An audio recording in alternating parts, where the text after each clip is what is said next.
Yeah, yeah, yeah.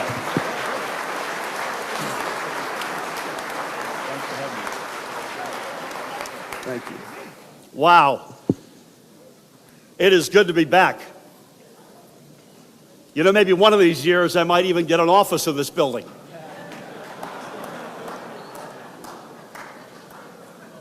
But let's get this thing going. Lieutenant Governor Oliver, Senate President Scuteri, Assembly Speaker Coughlin, Majority Leaders Ruiz and Greenwald, Minority Leaders Orajo and DeMaio, members of the 220th Legislature, and especially the Rockin' Bipartisan Escort Committee who led me into this chamber. Chief Justice Rabner, Associate Justices Patterson, Pierre-Louis Fischali, and Wayner Apter, Judge Sabatino, and Judge Grant, members of the Cabinet, senior staff, former governors DeFrancesco, McGreevey, and Cody. And by the way, guys, I sure miss looking down there and not seeing Jim Florio with us. God bless Jim and Lucinda.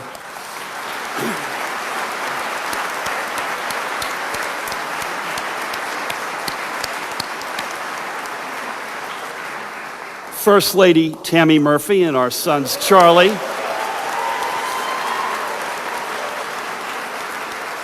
Charlie, that applause was for you. For our sons Charlie and Sam, great to have you guys with us.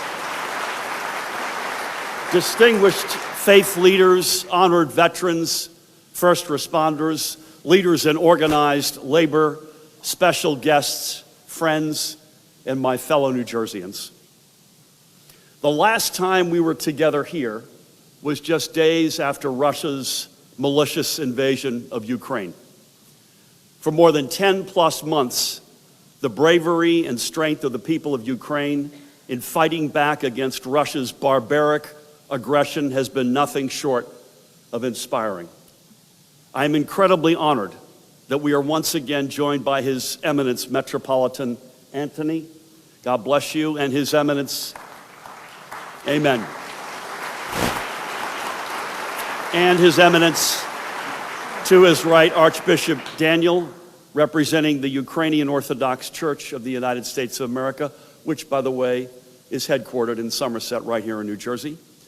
With us as well to their right is a dear friend, Ukrainian Consul General Alexei Golubov. Alexei, it's an honor to have you with us. And you did not come alone. Thanks to the organization Kind Deeds, with you today and with us scattered in this chamber are 4 members of the Ukrainian Defense Forces who were wounded in battle and have been receiving treatment in the United States. Gentlemen, it is an incredible honor to have you with us.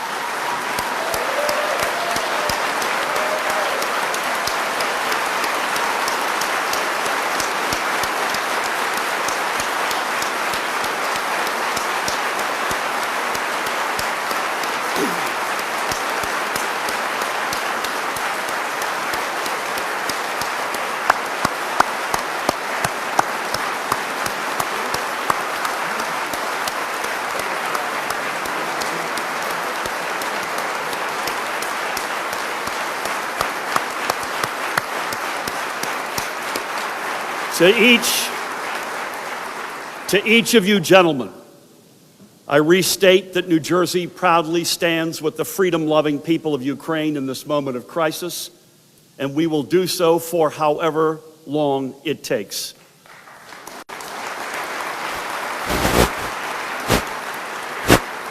May God be with the free people of Ukraine, and in honor and memory of the Ukrainians lost over the past almost year, both the brave soldiers and the innocent civilians, I ask that we observe a moment of silence.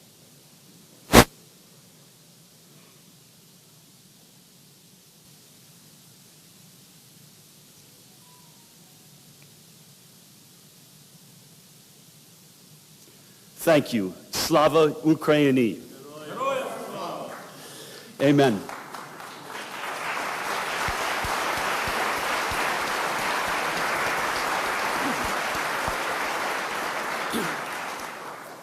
Ten days ago, a new year dawned upon New Jersey.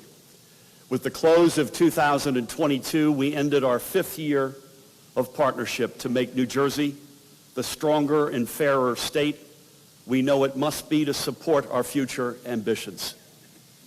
And as we start 2023 and embark on year 6 of our journey together, the state of our state is just that. We are stronger and we are fairer. We are moving confidently in the right direction, forward. Put simply, we are building the next New Jersey. A New Jersey ready to lead the way for our nation. A New Jersey with more opportunities, with more safety and more justice, with more freedoms protected, with greater affordability for more families, and with businesses and industries and jobs and careers that did not exist in our state a few short years ago. New Jersey is truly becoming the state of opportunity. We are shaping this next New Jersey in the service of growing and securing the middle class. As you've heard me say from day one, and this will not change on my last day as your governor, it is my mission, and I think ours, to make this state work from the middle out and the bottom up.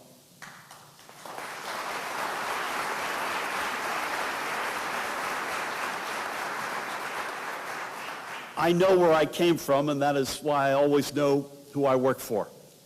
Like so many New Jerseyans, I am guided by family, fairness, and faith in the future. Those are the values I learned growing up. In our family, my parents worked hard, yet living paycheck to paycheck was too often our reality. They instilled in their 4 children, my late brother, my sisters, and me, the values of education, hard work, and faith. The saving grace back then was that if you worked hard, you would get ahead and you would do better than your parents. And each of us did. That is our story. But today, that notion of the American dream is harder to achieve for too many people. And that is why I am dedicated to creating pathways to opportunity. One of those pathways, by the way, just got wider. 10 days ago, the minimum wage increased to $14.13 an hour.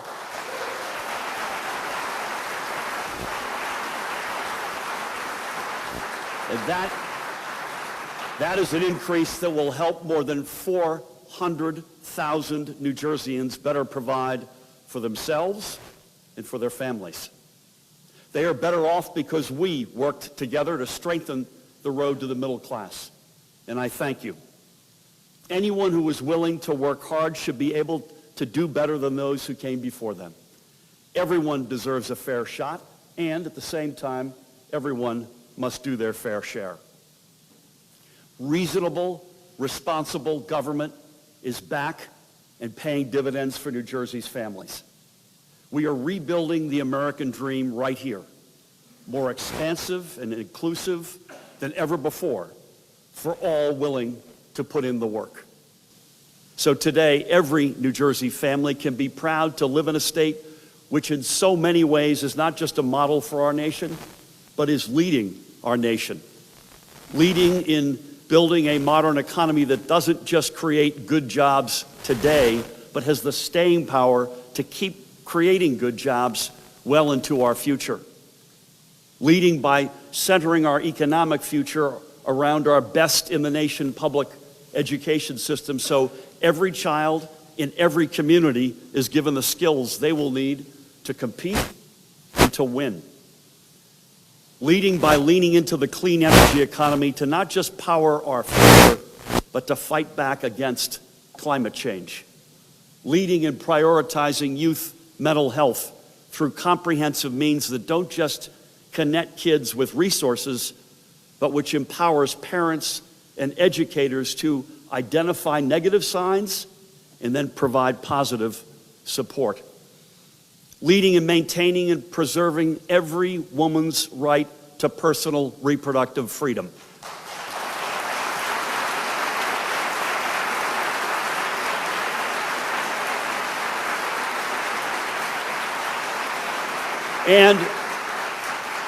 And trusting those very women with the ability to make the most intimate of healthcare decisions for themselves. Leading and protecting our communities from senseless gun violence with carefully crafted laws that keep guns out of our most vulnerable places.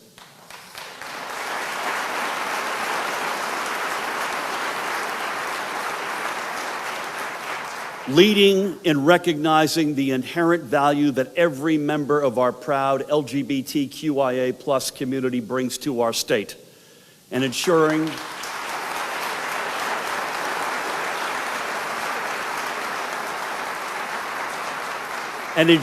that everyone is given the basic human dignity to live life on their terms.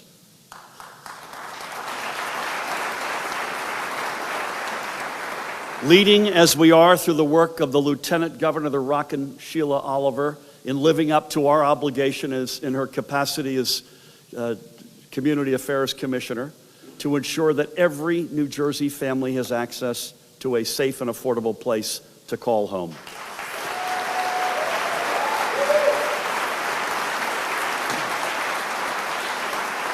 Leading as the First Lady is doing in taking on long-standing racial inequities in maternal and infant health, with New Jersey, by the way, being one of only 4 states to improve in the most recent March of Dimes report card.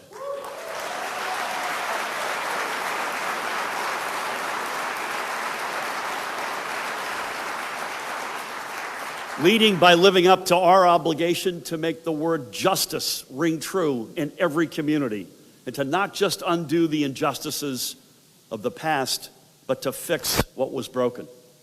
How? By advancing environmental justice, by undoing the harm that the war on drugs did to our communities, by protecting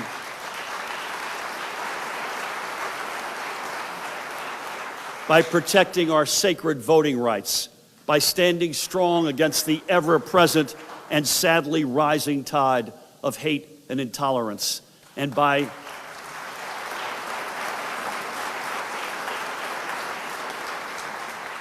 rejecting the politics of fear and grievance in favor of a new politics of hope and commonality.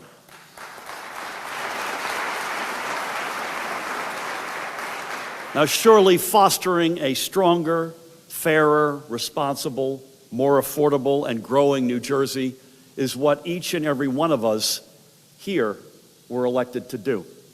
And regardless of whether our names are followed by a letter D or a letter R, this is work to which we are all committed. Let's never forget that in the grand rankings of things, we are partisans 4th, elected officials 3rd, New Jerseyans 2nd, and Americans first and foremost.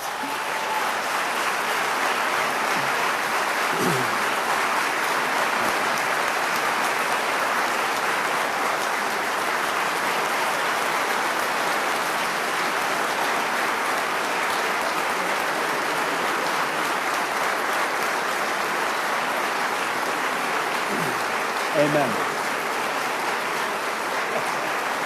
Apparently not Charlotte. As some of you may know, I have the great honor this year of serving as the chairman of the National Governors Association. And sitting by my side as vice chairman is Governor Spencer Cox, Republican of Utah. Let me say it up front, there are few states in America that are more different than New Jersey and Utah. Yet over the past 6 months, Spencer and I have come to respect each other, not just as colleagues, but even more so as close friends. And I know the same can be said for the First Lady and Utah's First Lady, Abby Cox. As Spencer said in his 2021 State of the State address, and I quote him, "There must be no room for contempt or hate. We are friends. We must always be friends." Amen. This is what we need more of in our politics, certainly at the national level, but right here at home as well. We must always be an example, not just to our constituents today, but I think importantly to those who will sit or stand in our positions tomorrow. People here are sharp, but rightfully skeptical. It's a Jersey thing. So let's never insult their intelligence. Let's always be honest and straightforward with them. They don't want to see Washington-style dysfunction and chaos, and neither do we. They sent us here to make life in New Jersey better, and we're doing that. And in 2023, we're going to keep doing that. Now, while we celebrate the tremendous advances we've made, we remain cognizant that there are also seemingly intractable challenges at which we must continue to chip away. Affordability, for example.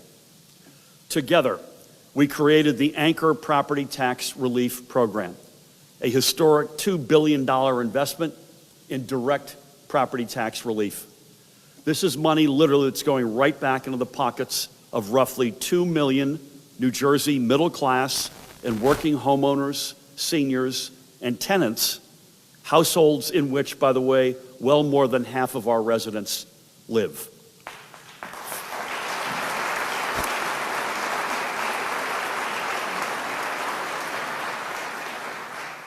For more than 1 million homeowners, Anchor's direct relief will effectively undo years of property tax increases, even up to a decade's worth.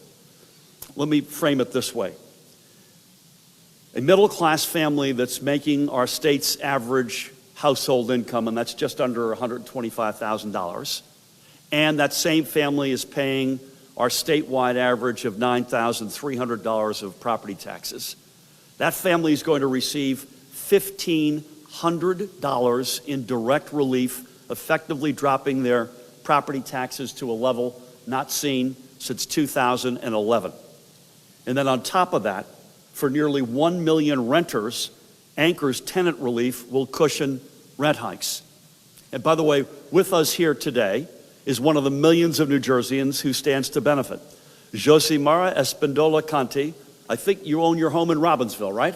Stand up and take a bow. There you go.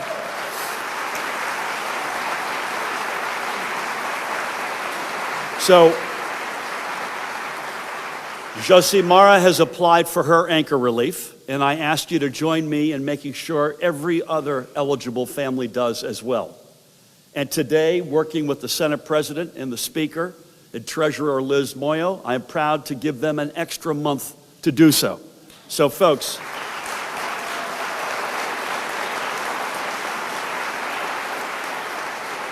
go to anchor.nj.gov. That's anchor.nj.gov, and apply for your relief by February 28th. We continued to increase our investment in our public schools to take further pressure off of property taxpayers. A total increase, by the way, of more than $2 billion with a B dollars since our administration took office. And every penny of that is property tax relief.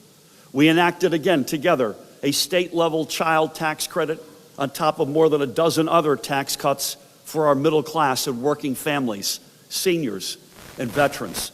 We gave parents a sales tax holiday on the back-to-school items their kids needed to get a strong start this past September. We gave countless New Jerseyans a break by making Island Beach State Park and all state parks free, and also by waiving numerous licensing fees.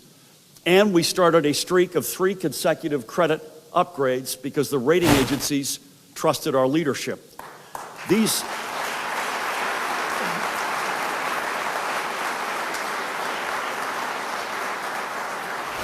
the way, this is not abstract, folks. These new ratings mean money saved literally for every single New Jersey taxpayer.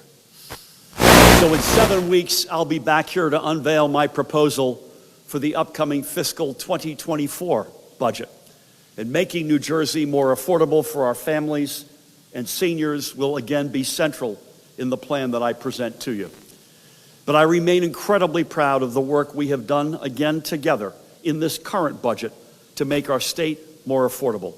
And I remain grateful for the partnership of the Senate President and Speaker and our budget chairs, Senator Paul Sarlo and Assemblywoman Ileana Pinto-Marin. There you are, Ileana. Well done, everybody. And I thank the leadership of our treasurer, Liz Moyo, a former member of your ranks.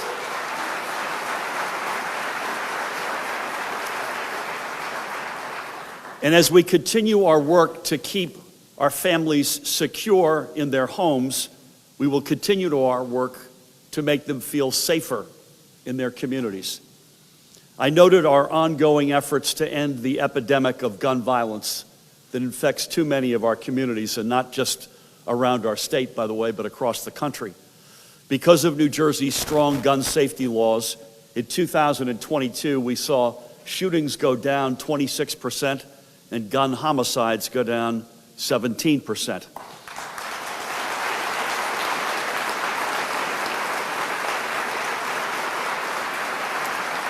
But many of our communities are also living amidst another persistent wave of car thefts.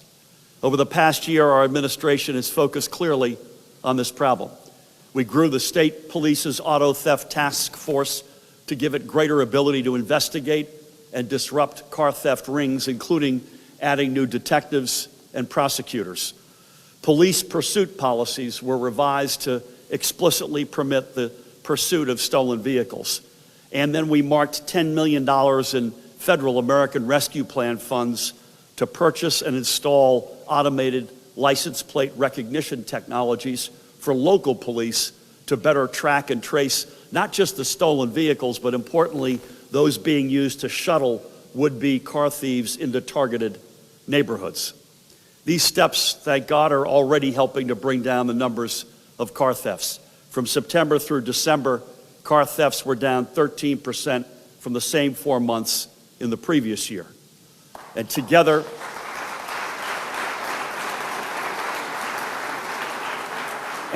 we're going to continue driving these numbers down, because we all know there is more work we can and must do.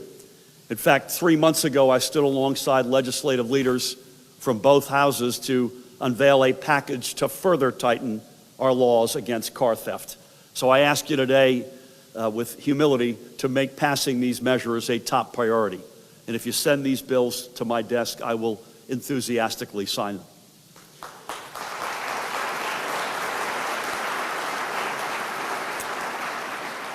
And as we take on crime, we also work for justice. Last year, I proudly signed into law a comprehensive police licensing framework, ensuring that law enforcement officers, and we've got a good one with us today, like Franklin Township Police Department Director of Public Safety, Quavella Mayweather. Quavella, please stand up and take a bow. Bless you. Thank you.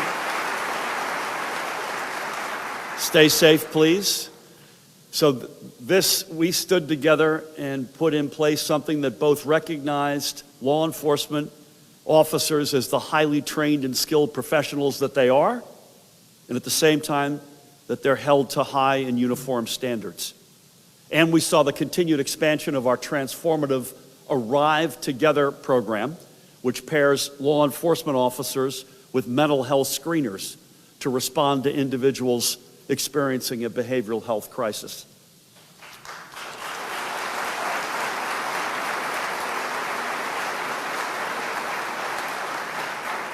We must continue our efforts to restore the faith and partnership between law enforcement on the one hand and the communities that they serve on the other. This partnership not only enhances the safety of our neighborhoods, but it protects our brave women and men in blue as well. There are so many people across law enforcement who deserve credit for all of this progress, but I cannot say enough about the leadership shown by Attorney General Matt Platkin and the Superintendent of the State Police, Colonel Pat Callahan.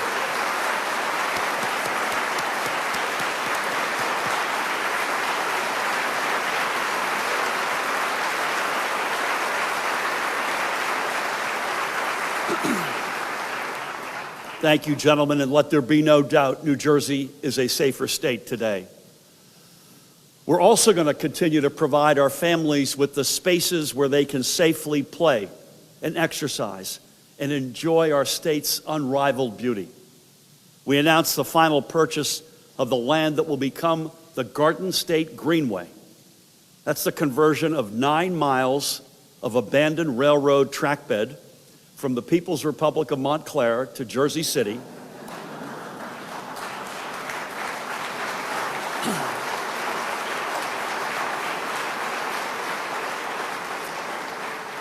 Just wanted to make sure you were all paying attention out there.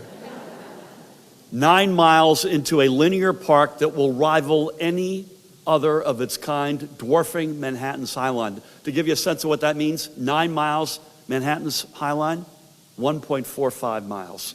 Are you kidding me? Come to Jersey. I must give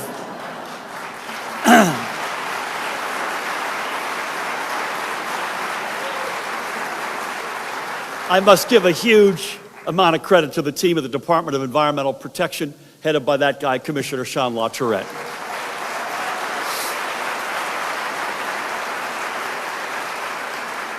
Listen, in a state as small and dense as ours, this project exemplifies our belief that we can take previously underutilized or overlooked properties and turn them into points of civic pride to better our communities and our environment. And it exemplifies as well our commitment to environmental justice and to undoing the mistakes of the past, which pushed undue burdens on underserved communities, so often, if not entirely, communities of color. And then there is one of our most tragic challenges, the fight against the opioid epidemic. From 2018 through 2021, opioid deaths had remained relatively constant after huge increases throughout the previous 5 years. More than 3,000 New Jerseyans were lost to the opioid epidemic in 3 of those 4 years. But at last, we have a glimmer, and I say a glimmer at best, of hope. The preliminary numbers for 2022 show 231 fewer drug-related deaths than in 2021. And that gives us our lowest statewide total since 2017. We are far from out of the woods. We are far from victory. One death is one death too many. And remember, these are our brothers and sisters, our sons and daughters, our moms and dads. They are our friends. They are our fellow New Jerseyans. But as we begin 2023, we are bringing new resources to this battle to save lives. Late last month, the Department of Human Services received approval to make New Jersey the first state in the nation to allow any pharmacy to provide anonymous and free access to naloxone to any individual at any time. Now, to be sure, naloxone alone is not going to end the opioid epidemic. Turning back this challenge requires constant vigilance from all of us and all levels of government, and frankly, all of us. But this nation-leading policy will ensure that a crucial and life-saving tool is put into the hands of more people, again, free and anonymously, so we could save more precious lives and allow individuals struggling with addiction to seek treatment. I thank especially the Commissioner of Human Services, Sarah Edelman, for her leadership in this groundbreaking initiative. Thank you, Sarah.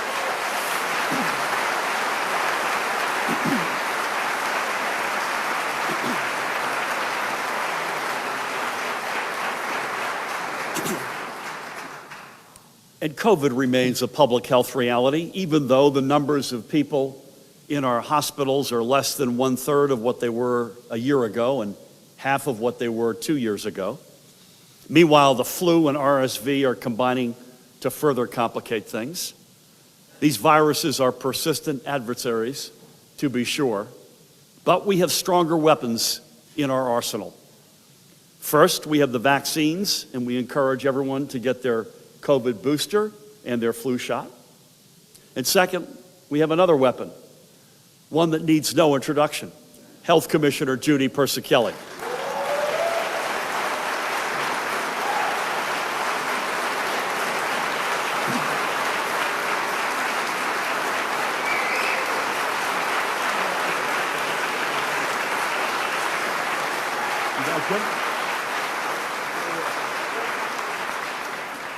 Judy, thank you for your continued leadership.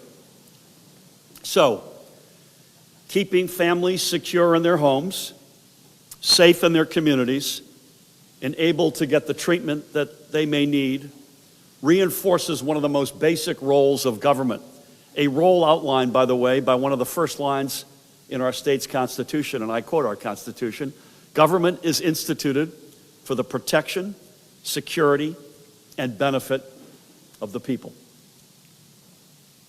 But I would add, equally as important to our charge is to ensure that our people have good jobs to support their families.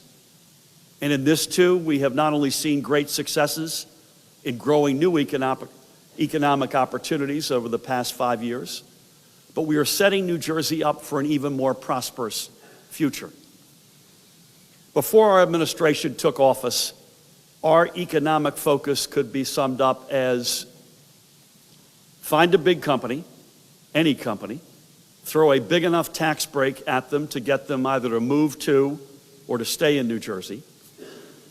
That way of doing things came with limited successes.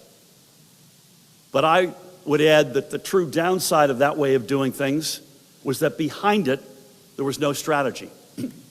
No one ever stopped to ask what the New Jersey of 20 or 50 years down the line should look like. The only question that was ever asked was whether a deal could get done fast enough so it could be used in the next campaign commercial. So that is not how this administration has looked at job growth or economic development. Through the CEO of the Economic Development Authority, Tim Sullivan, and his team, our focus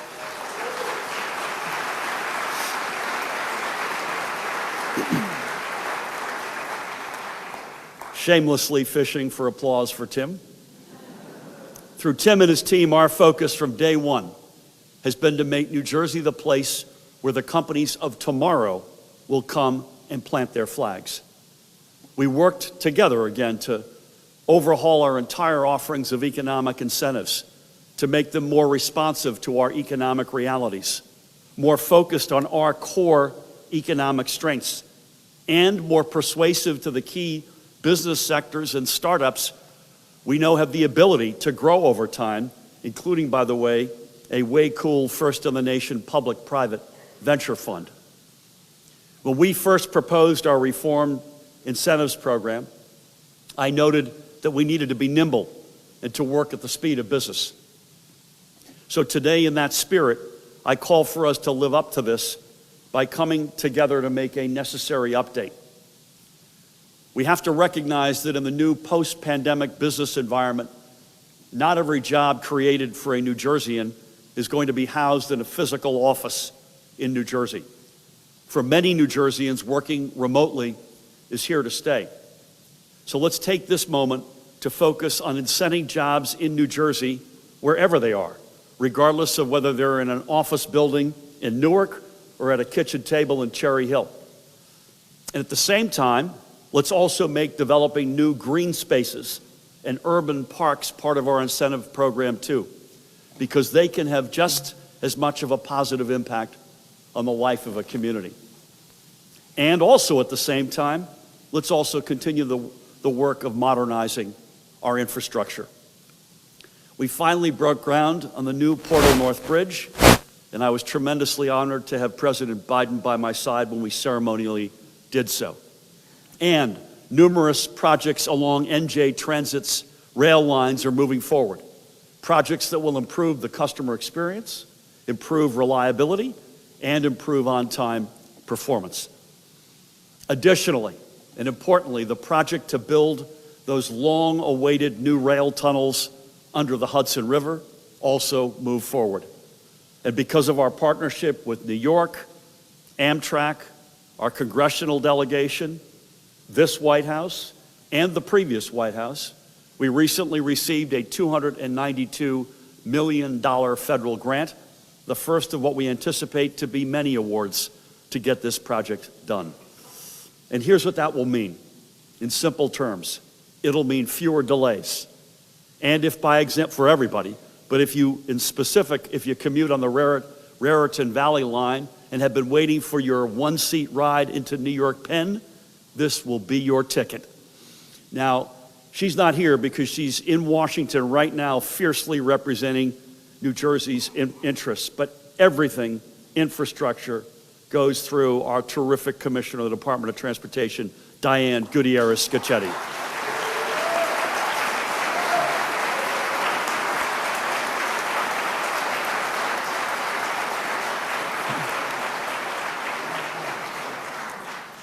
As much as these investments represent the future of our large-scale infrastructure, we know that it is local infrastructure that is the backbone of a community. And in many towns along our shore, that backbone is literally made of wood. So when I come before you next month, I will propose a new boardwalk fund that will partner with our shore towns and counties to make vital upgrades. Our boardwalks are more than just places for recreation and exercise. They are more than just a space that connects a parking area to the beach. They are literally wooden main streets in so many ways, and they define their communities and support their economies just as much as the sand and surf. So stay tuned. So for all of the excitement about our collective tomorrow, let's take stock for a moment of where we are today. First, our state has regained and grown new jobs for 31 consecutive months.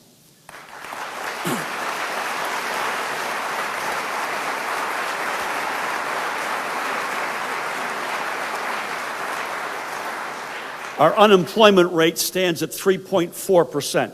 That's both lower than the national rate and the lowest it's been since right before the pandemic.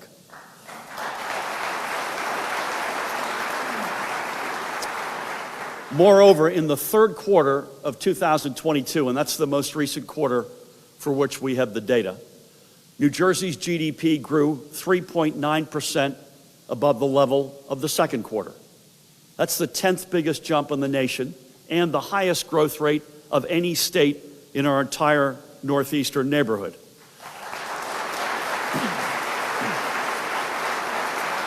What's more, it's more than a half a point growth above the national average, and we outpaced many of the so-called business-friendly states, states that some claim we have to emulate, states including Georgia and Florida. So our clear record of success is greater than that of states that pay for huge tax breaks for the wealthiest and most powerful by taking away investments from things like public education and civic programs. In New Jersey, we are proving we can live our values, improve lives, and compete with anyone, anytime, any place.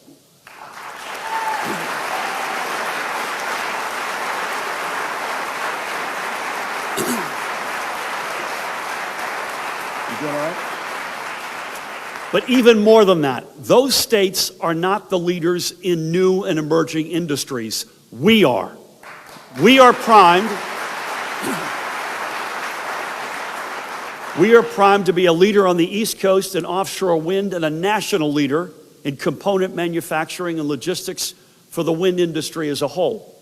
In doing so, we are creating thousands of good, overwhelmingly union jobs up and down the entire state.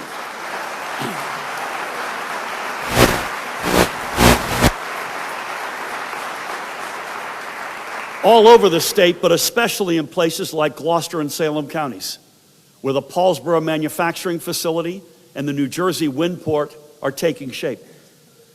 We are growing an entirely new and broad-based adult-use cannabis industry, an industry that is making room for women and minority small business owners, including a guy with us today. I'd love him to stand up and take a bow. Darren Chandler Jr. Darren, great job.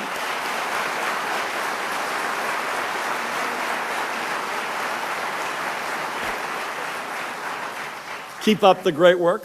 We remain a leader in all aspects of online gaming and sports wagering. We are a leader in the financial services technology sector, or FinTech, as evidenced by Fiserv's opening of its new office in Berkeley Heights, in Union County, where roughly 3,000 jobs will be centered. John, you and I are together.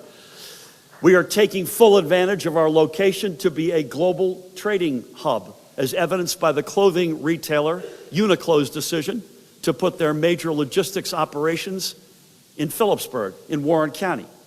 And we are reclaiming our historic standing as the medicine chest to the world, welcoming tomorrow's leaders in the life sciences, while at the same time keeping companies that have proudly called New Jersey home right here.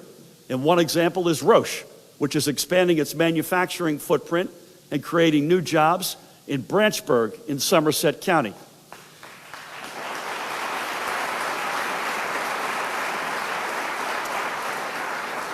And then there is our burgeoning film and television production industry.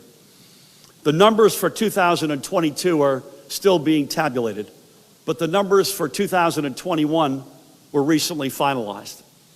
In that year, film and television production poured more than $500 million into our state's economy. We were home, it's hard, these numbers are unfathomable. We were home to 725 productions, including 68 feature films and 132 television series.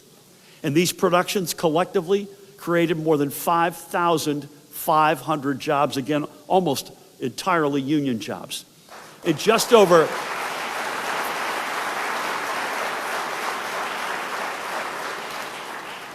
as my wife frequently reminds me, even Brad Pitt is a union member. In just 4 years since we joined together, all of us, with your help, to renew our suite of television and film production tax credits, we have supercharged productions in the Garden State, a more than six-fold increase in total investments. And every early indication is that 2022 was an even bigger year. Moreover, we are ready for the long term. Just before the holidays, we got one of the best possible presents with the announcement by Netflix that it will create a major production hub at the site of the former Fort Monmouth, a nearly $1 billion investment.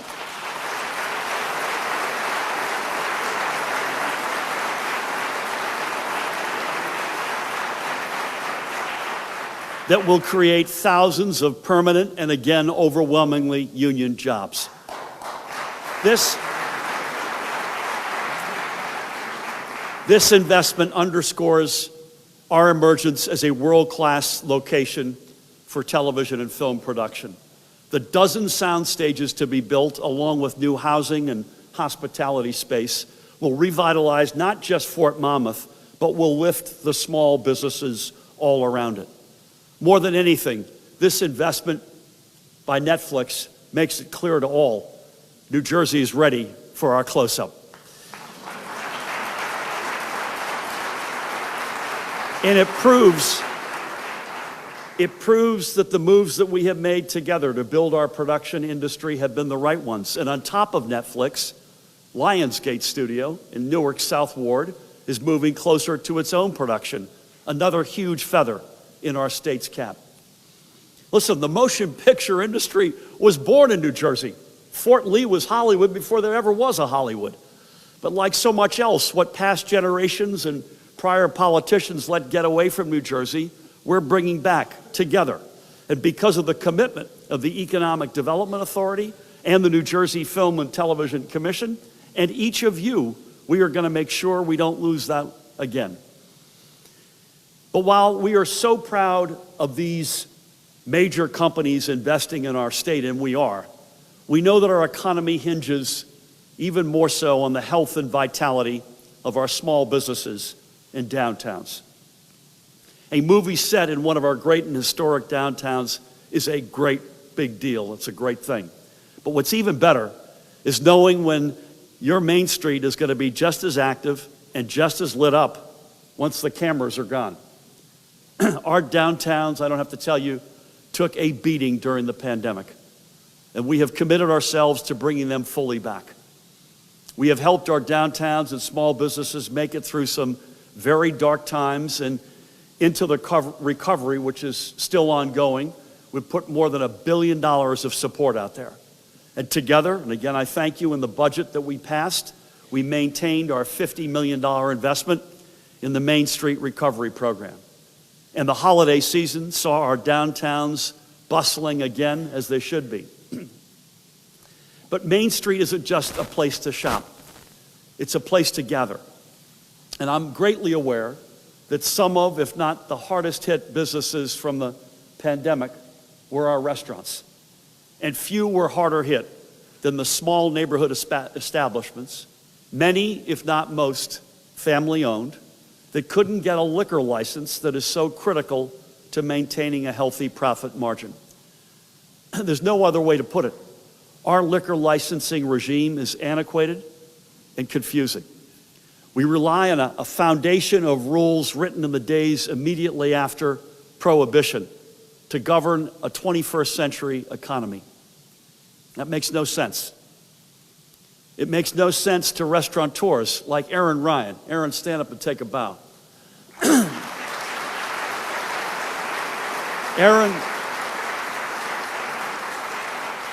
Aaron is the chef and owner, along with his wife Nadine, of Millburn's Common Lot. By the way, Aaron has agreed to cook for all of us after my speech. Where a liquor license can ensure the stability of his establishment. Aaron, thanks for being with us today. And so I ask you all for your partnership in rewriting our liquor license laws to make them not just modern, but fair. The old rules have purposely created market scarcity and driven up costs to the point where a liquor license can draw 7 figures. For many small independent restaurateurs, folks like Aaron and many others like him in other communities, and especially those in black and brown communities where access to capital has historically been limited, that is just way too high a price to pay. Expanding the number of available liquor licenses will not only help keep our favorite local restaurants healthy, it will also keep our economy healthy. This won't be easy, folks, but it's worth it. We project that overhauling our liquor license regime will create upwards of 10,000 jobs annually, and over the next 10 years, generate up to $10 billion in new economic activity and $1 billion in new state and local revenues. And here's how we can do it. Right now, the number of liquor licenses allowed to be issued by any local government is 1 for every 3,000 residents. I propose that over the next few years, we gradually relax this requirement and expand the number of available licenses until the restriction is eliminated in its entirety and the market can then work freely. Meanwhile, we can maintain the local control that is so critical in making sure our downtowns retain the character that makes them so special. Now, I fully recognize that some restaurants have made significant upfront investments to obtain their current licenses, and we must be fair to them. And I propose a targeted tax credit to support them as the supply of licenses grows. I further ask you to join me in removing outdated licensing and operating restrictions on our craft breweries, distilleries, and wineries, which are seeing nothing short of a true renaissance. And they, by the way, are represented here today by Abby Gailey of Medford's Lower Forge Brewery. Abby, stand up and take a bow.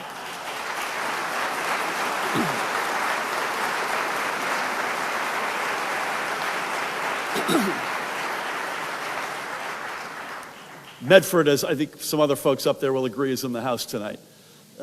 Great to have you with us, Abby. People from all across the Northeast and indeed from across the country are coming to taste what is being poured from our bottles, taps, and barrels up and down New Jersey. They're coming to enjoy one of the best and most diverse restaurant scenes of any American state. It is absolutely imperative that we keep this renaissance going. For Aaron and Abby and so many others, there is simply no reason for us to push this off any longer. And as an aside, one of the easiest decisions Tammy and I ever made was to serve only New Jersey-made beers and wines to our guests at Drumthwacket. And we're adding, by the way, not that I would care, New Jersey-made spirits to this list by the end of the month.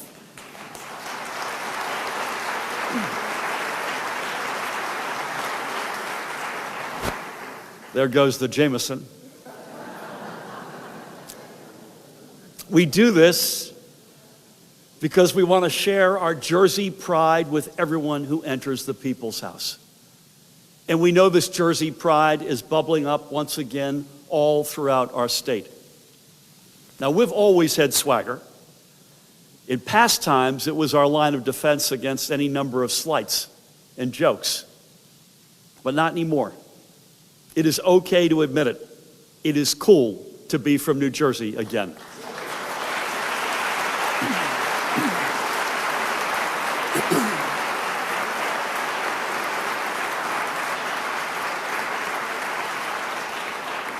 It's cool because we are once again leading in all the right things, protecting the basic rights and honoring the human dignity of every New Jerseyan, in attracting the high-growth industries of tomorrow, in creating opportunity for every individual in every community for a world-class education and a good-paying family-supporting job. And because in 2026, we get to host the World Cup.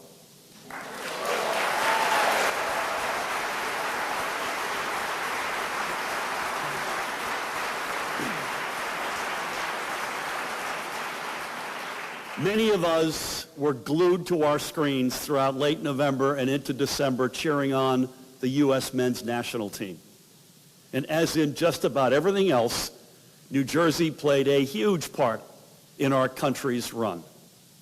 Team USA's midfield attack was in part fueled by Brendan Aronson of Medford, again in Burlington County, and our national team's goalkeeper is the pride of Park Ridge in Bergen County, Matt Turner. Now, Brendan and Matt are currently across the pond playing for their respective English Premier teams, Leeds United and the Arsenal Gunners. But I'm incredibly honored that in the balcony with us today are Brendan's parents, Rusty and Janelle, and Matt's mom and dad, Cindy and Stu. Can you all stand up and take a bow?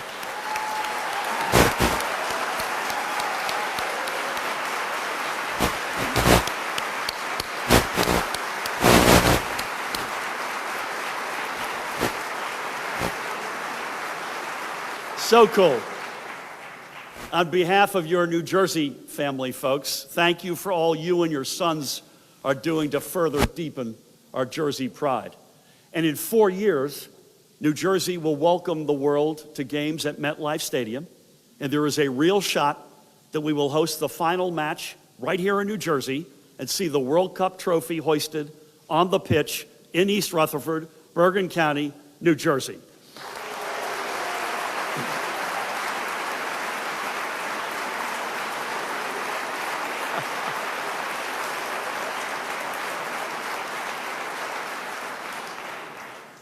But even more, through Brendan and Matt and God willing other Jersey lads in 4 years, whether coaches or players or staff, our World Cup experience will have a decidedly New Jersey flavor. And I cannot wait to see them playing on American soil and with a little bit of luck on Jersey soil. Through our burgeoning Jersey pride and through our continued hard work, we know our shared future is bright. It is bright because we are building the next New Jersey. Everything we do is guided by our belief that tomorrow can be better than today for the state that we all love. As Nelson Mandela said, and I quote him, "May your choices reflect your hopes, not your fears." He went on, "It always seems impossible until it's done." Amen. Focusing on hope is not simply an act of optimism. It is an unshakable belief in this state and in everyone who calls New Jersey home. Some governors boast that their state is where woke goes to die. I'm not even sure I know what that means, but I can tell you very confidently, New Jersey is where opportunity lives, where education is valued, where justice is embraced, where compassion is the norm, and where the American dream is alive and well.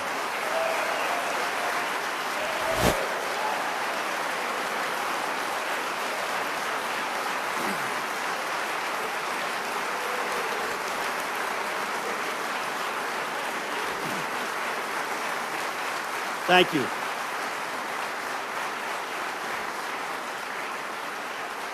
We have done so much to make New Jersey the best state in the nation to live, to work, and raise a family, but we can be even better.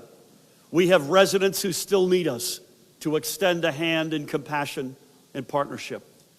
We have challenges to continue to rise up to, and we have new brass rings at which to reach. I don't have to tell you all, governing is not easy. It is hard work.